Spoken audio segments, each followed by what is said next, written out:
Welcome back. Pollution was high on the agenda as Chief Executive Designate林郑Ying visited the West Kowloon waterfront today. And as Etienne Lamy-Smith reports, other issues such as government restructuring also featured prominently. Reporters crowded林郑Ying today as he spoke with legislators and district councillors about a variety of issues.林郑Ying listened to proposals from district councillors on how to beautify Western Kowloon, all the while cruising along the area's industrial district, where pollution is definitely an issue. LegCo member Priscilla Leung presented the CE designate with a bottle of water from Western Kowloon to illustrate exactly how bad the pollution is.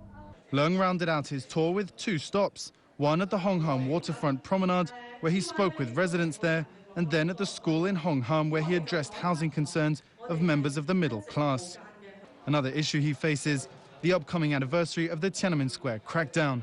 When asked if he would attend Monday night's candlelight vigil, Leung evaded the question, saying he's been asked many times before and has nothing new to add.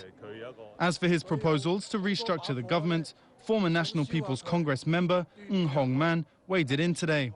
He believes the opposition Leung's proposal is encountering presents a test for the new leader.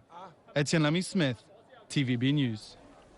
Several government officials have spoken out in support of the chief executive after Donald Tsang's public apology yesterday.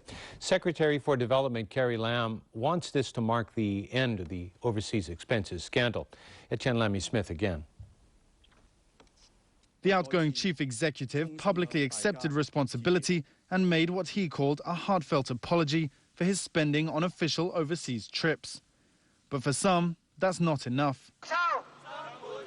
The Neo-Democrats held a protest outside the government headquarters in Tamar today. They called for his resignation and demanded he pay back the money spent on his trips. But Secretary for Development Carrie Lam came to Tsang's defense. She hopes the general public can forgive Tsang after the apology. She wants the issue to come to a close as the Sea's full attention is needed for the transfer of power to the new government in 4 weeks. Executive Council member Anthony Chung says the whole issue highlights loopholes in the system itself. And Secretary for Financial Services and the Treasury, Chan Ka-keung, says he admires his boss for taking responsibility.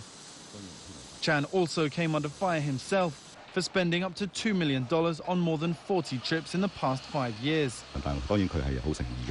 He says that while more than half of his trips are to mainland China, his involvement in the finance industry means he has to travel to Europe and the United States at least once a year, and a lot has to be packed into each trip. Chan accepted that while travel is part of the job, officials shouldn't be staying in excessive luxury. Etienne Lamy-Smith, TVB News. A woman has been found stabbed to death in Tin Shui Wai, and the police have classified the case as murder. Officers received a call from the victim's husband at about 3 this afternoon. He said that his wife was injured. Police arrived at their home in Tin Yut Estate. The woman suffered multiple stab wounds and was declared dead. The husband was also injured and was taken to hospital for treatment. In other news, many parents are unhappy tonight after they found out that their kids didn't get into the primary school of their choice.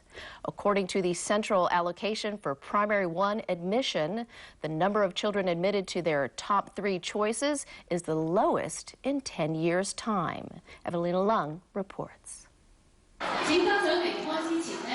highly anticipated day, not just for the children, but also their parents. This morning, parents found out whether the children have been admitted to the primary school of their choice. There were tears of joy. Yeah, very happy. And tears of disappointment. Mrs. Lam said she had wanted her daughter to study in a school near their home in Shangshui. But that had not been successful. And now her daughter will have to travel all the way to Tai Po to go to school.